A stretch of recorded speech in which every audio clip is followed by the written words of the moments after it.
Your stomach growls at exactly 12 dura. You eat whether you're hungry or not. Then again at 6 dura.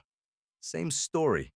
You've done this so many times, you think it's just how a body works. It isn't. For most of human history, there was no such thing as lunch. 3 meals a day is not ancient. It's not even old. It's a scheduling habit that snuck into your biology and convinced you it was instinct. So where did the number 3 actually come from? And what was your body doing for the roughly 300,000 years before anyone invented it? Start with the people who never got the memo. The Hadza of Tanzania are one of the last groups on Earth who still live by foraging, and anthropologist Frank Marlowe spent years documenting exactly when and how often they eat. There's no noon meal. There's no dinner bell. Food comes in whenever it's found, and it gets eaten.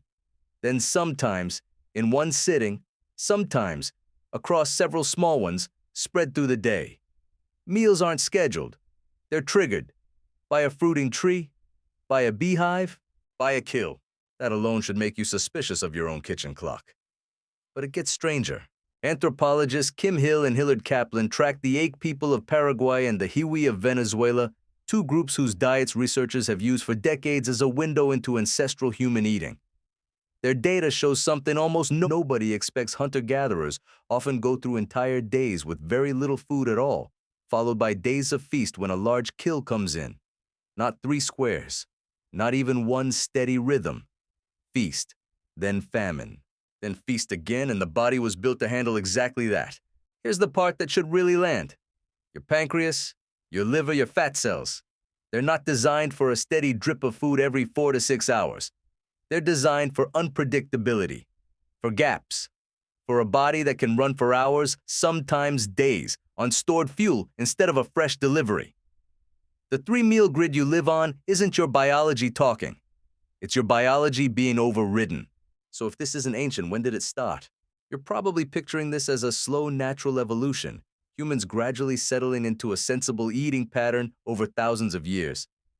That's the wrong picture entirely, and it's worth saying out loud before we tear it down. 3 meals a day did not evolve. It was scheduled into existence on purpose by people who had nothing to do with your hunger. Food historian Abigail Carroll traced this directly. Colonial-era Americans ate whenever work allowed, often just one substantial meal with smaller bites around it.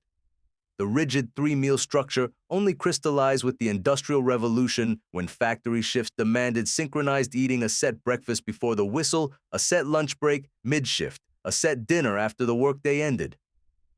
Meals stopped following hunger. They started following the clock on the factory wall. That's not ancient wisdom. That's a 19th century staffing solution that outlived the factories. Now put the two pictures side by side. For 300,000 years, your body ran on a feast-and-famine rhythm shaped by whatever the land offered that day. For roughly 150 years, it's been running on a rhythm shaped by shift schedules.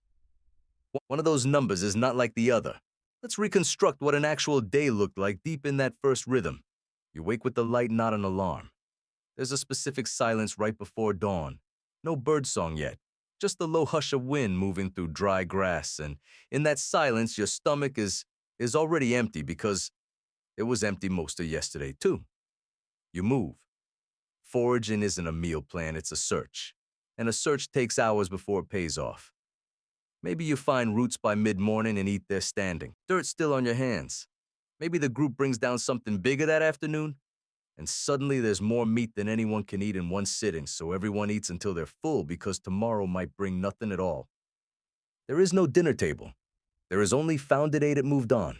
Anthropologist James O'Connell, who has spent decades studying Hadza foraging strategies, documented exactly this pattern of intermittent effort-driven eating as a defining feature of hunter-gatherer subsistence.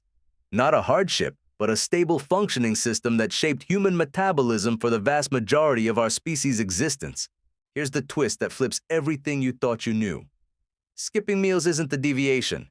Eating 3 of them every single day at the exact same hour is the deviation.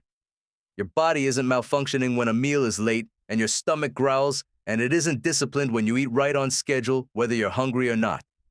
It's just following a rule invented by people trying to organize a factory floor, not people trying to optimize your health. And this shows up in your body every single day.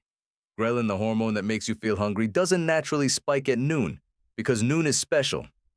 Researchers have found it spikes largely because you've trained it to through repetition the same way a dog learns a dinner bell. Ring the bell enough times at the same hour and eventually the body starts drooling before the food even shows up. That gnawing feeling you call lunchtime hunger might be less about need and more about a habit your own hormones learn to perform. Modern research on fasting patterns backs this up further. Studies on time-restricted eating, including work summarized by researchers like Sach and Panda, have found that compressing eating into a narrower window and allowing longer gaps between meals can improve markers like insulin sensitivity. The body doing under a scientist's supervision, something remarkably close to what it did on its own for hundreds of thousands of years before anyone handed it a schedule. So the modern mirror is uncomfortable, but it's worth sitting with. That mid-afternoon energy crash you blame on a bad night's sleep. It might be your body confused by getting fed at fixed points instead of in response to what it actually needs. That guilt when you forget to eat lunch. It's not a health failure. It's your ancestors' normal Tuesday. None of this means starve yourself or throw out every modern habit, your life, your schedule, your choice. But it's worth knowing that the 3-meal grid you've never questioned isn't wisdom passed down from your ancestors.